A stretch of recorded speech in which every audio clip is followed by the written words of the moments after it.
इससे पहले कि हम सदर मोहतरम तक पहुंचे, दो शेर अपने आप को इसलिए सुनाना चाहता हूँ कि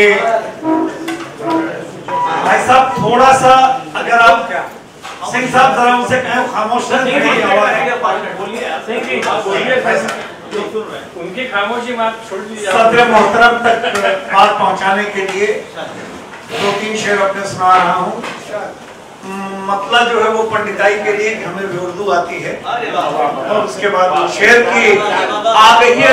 बहुत सारे एक्टर्स जो हैं इंडस्ट्रियलिस्ट, उनकी डीपीपी लगा हुआ शेर है कि आगही की आस में इल्हाम तक बैठा रहा, आगही की आस में इल्हाम तक बैठा रहा, फिक्रे ला हासिल के मैं अंजाम तक बैठा रहा।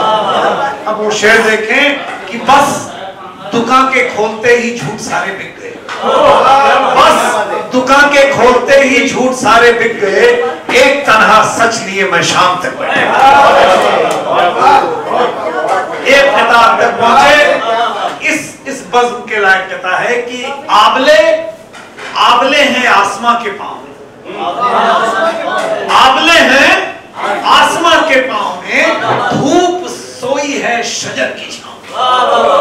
आबले हैं आसमां के पांव, धूप सोई है शजर की छांव में, और एक जुगनू की जसारत देखिए, एक जुगनू की जसारत देखिए, लड़ पड़ा सूरज से उसके गांव।